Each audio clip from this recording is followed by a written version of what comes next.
Hello, beautiful people. Welcome to episode 1 of the Hair Culture podcast, where we dive deep into the stories, science, and culture behind the world of hair. I'm Jessica, your host, and I'm so excited to kick off this podcast with a new series of the evolution of iconic haircare brands. This brand not only shaped the way we approach textured hair, but also sparked a ton of conversation about what it means to grow, pivot, and stay tuned or true to your audience. Yes, I'm talking about Shea Moisture. This podcast is all about exploring the relationship between hair and identity, and Shea Moisture's story is the perfect place to begin. From their humble beginnings to becoming a global powerhouse, Shea Moisture's journey is as textured as the curls it celebrates. So grab a coffee or a tea or your favorite drink and let's get straight into it.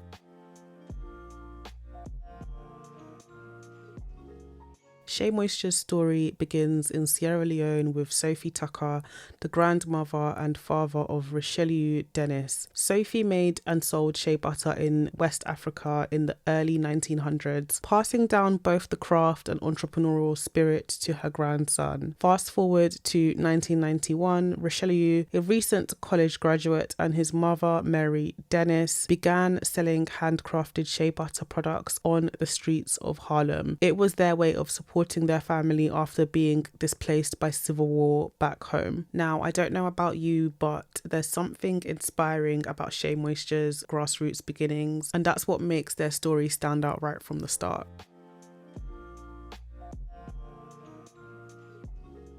As their popularity grew, Shea Moisture began expanding their product range, focusing on the unique needs of black hair. In the early 2000s, their coconut and hibiscus line became a cult favorite. I mean, who didn't have that curl-enhancing smoothie in their bathroom at some point?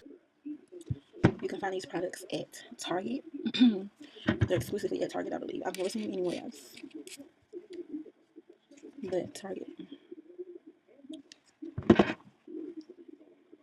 Those are my favorite products to use. I highly recommend them. I use them. They're the only products that I use for really mainly everything. They're the only products that I use besides my gel and maybe oil. But yeah, they're really the only products I use, and they're great. So you should try them, check them out. Too safe. I may have locks now, but way back then I was a Shea Moisture fan in the 2000s, and let's be real, that stuff was a game changer. It made curls pop without that crunchy, sticky feel, and it smelled like a tropical vacation almost. And for a lot of us, it was one of the first products that really celebrated natural textures and stopped trying to fix them, which a lot of brands were doing back then. By the 2010s, Shea Moisture had cemented itself as a staple in textured hair care. They weren't just selling products, they were selling empowerment. Their marketing campaigns focused on inclusivity and self-love, like the Break the Walls campaign that challenged segregation in beauty aisles. We just have been conditioned to go to the corner and find our spot where we've been placed. There is a section called ethnic, and there is an aisle called beauty. To be honest, we've dealt with it our whole lives to the point of internalizing it. Do I feel like I'm beautiful? It's ethnic, not beautiful.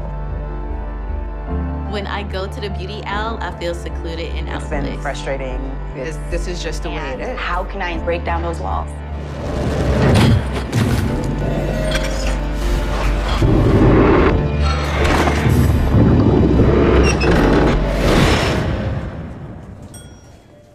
We are Shea Moisture, and now we can be found in the beauty aisle, where we all belong. It was bold and it resonated deeply with their audience. But as they say, with great success comes great challenges. And in Shea Moisture's case, that came in the form of backlash.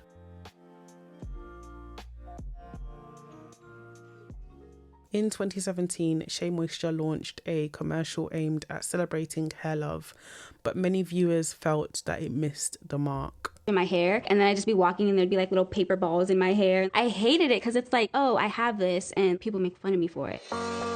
It was lots of days staring in the mirror like, I don't know what to do with it. I just didn't feel like I was supposed to be a redhead. I dyed my hair blonde for 7 years of my life, platinum blonde. I didn't really embrace my natural hair. But then, as I got older, I learned how to do it and I learned how to love it. Shea Moisture, holy grail right here. It just gives us all the results that we need. It's kind of that go-to product. I think a good hair day is the best kind of day. I feel like I have conquered the world. I love my hair. I love the volume. I love the curl. I love the texture. I love everything about it. Everything about it. Everybody gets love. It featured white women and women with looser textured curls, sparking criticism that the brand was turning its back on the very community that had supported it. The campaign was a huge moment for the brand, and not in a good way. Social media was on fire and long-term consumers were left asking, who is this for? Shea Moisture eventually apologised, but the incident raised questions about what it means to grow as a brand without losing your identity. If you watched our show yesterday, we had a conversation about the drama dealing with Shea Moisture's ad that features several white women. The CEO of the company came on the show after Black Twitter went hard, blasting Shea Moisture for this. Now, they eventually pulled the ad and made an apology on their Facebook page. Some customers still were not happy after yesterday's conversation. Nope, not buying it. Brother, ads are vetted before we see them. Marketing department failed. You failed us by allowing this. That was one of the tweets that we got. Others supported the idea of what Shea is trying to do, acknowledging the company must grow market share to compete. So we talked with Sundial's founder and CEO, Richelieu Dennis, about this, and here is the second part of our interview.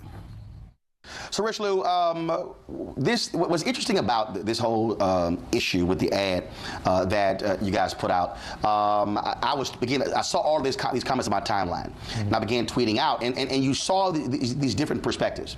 You had some folks who said that white women don't have the same hair issues as black women, so this should not have been in the ad. There were some people who felt that the sister who was in the ad, well, some said she was mixed, some said, well, she really wasn't black, and so it should have been a dark-skinned sister.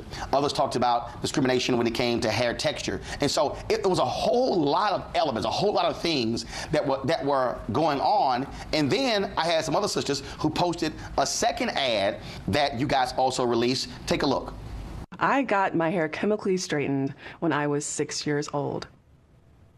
It was kind of an indirect way of saying that me showing up the way that I am is not okay. So Richelieu, looking at two different ads and then looking at the nuance in this conversation, it really is interesting and intriguing to see how this thing just took off, and it probably had to catch you guys off guard.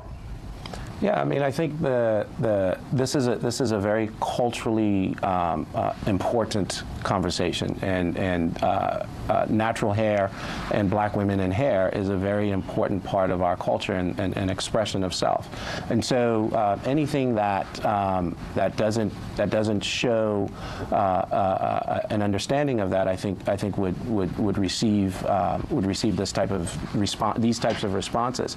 And again, for us is we're not changing our formulas, we're not changing the consumer that we serve, even as we grow, but we're in a position of where if we don't grow, the things that people love about Shea Moisture, the millions of dollars that we invest in our community commerce projects in Ghana and the educational scholarships that we provide to folks here in America would not be sustainable over time as more and more multinationals come into the marketplace and take share and take shelf and can outspend us. I mean, just standing in the green room waiting, I saw ads from Dove, from Pantene, specifically targeting women of color, and where they never served her before, they're now aggressively serving her. And so if we can't expand our market to protect our core, we're not going to be able to provide the great formulas that we're known for, the thoughtfulness of which we go to market. Mm-hmm. This particular ad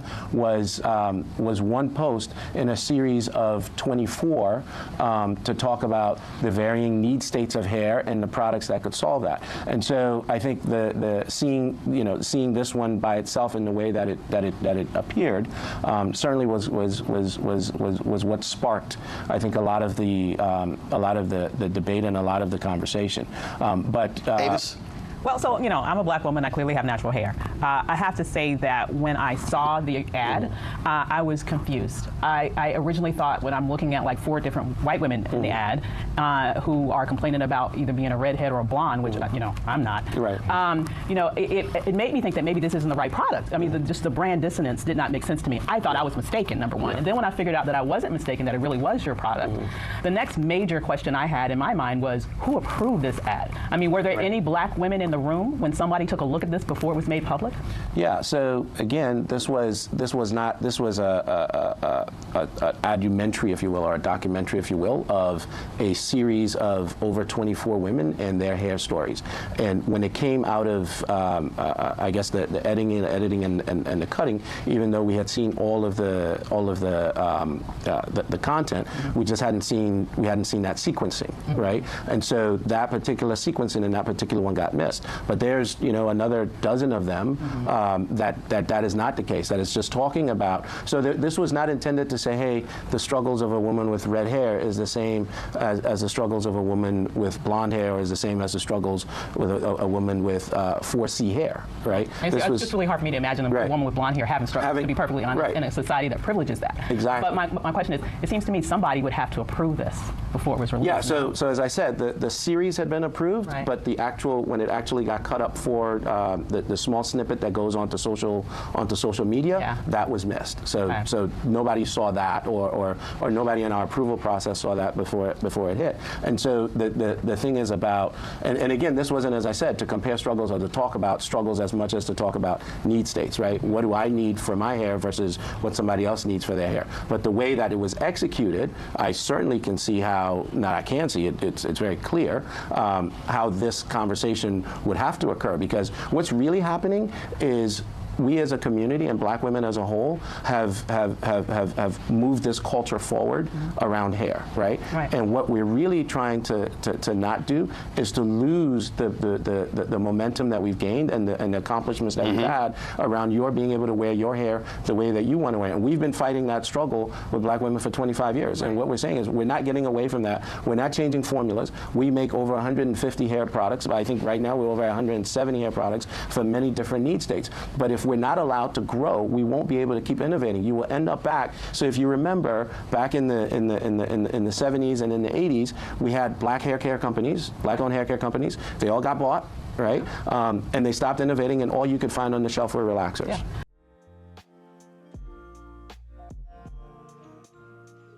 Around this time, Shea Moisture's parent company, Sundial Brands, was acquired by Unilever. While the move helped the brand scale globally, it also registered fears about dilution and whether Shea Moisture could maintain its authenticity under a corporate giant. It's a tricky balance, right? On one hand, you want to grow and reach more people as a brand, and on the other hand, you don't want to alienate the community that built you. So the question is, has Shea Moisture struck that balance? For some, Shea Moisture is still a go-to for effective hair care, and for others, it's just a brand that simply doesn't hit the same. It's a complicated legacy and one we'll continue to unpack. So what's the takeaway here?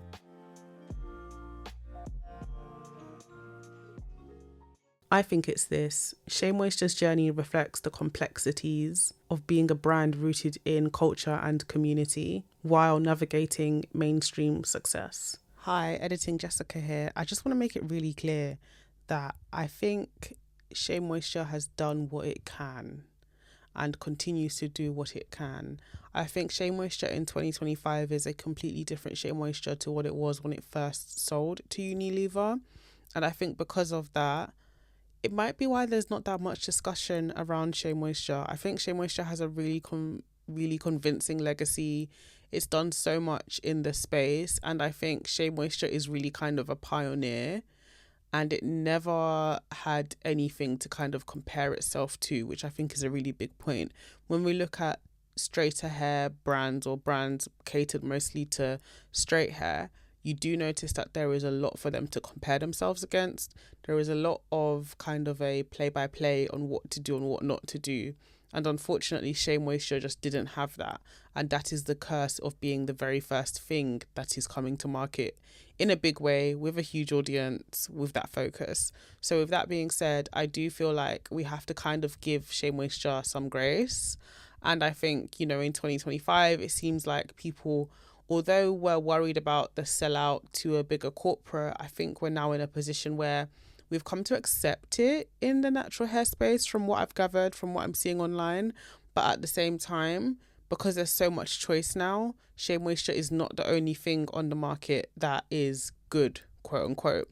So that's just my 2 pence. I just wanted to add to this while editing this video and researching a little bit more. Let's get back to the video. They've had some highs, they've had some lows, but their impact on the haircare industry is undeniable. So that wraps up the very first episode of the Hair Culture podcast. Thank you for tuning in and joining me as we explored the evolution of Shea Moisture. If this episode resonated with you, please like, comment and subscribe. It lets the algorithm and myself know that this is worth continuing. And if you would like to, of course, suggest any other deep dives into other iconic hair care brands, drop them in the comments or DM me at @underthedryer_ on Instagram, and I will be sure to take that into consideration. And of course, let me know what your relationship is with Shea Moisture today. Until next time, take care of yourself and your hair. Bye.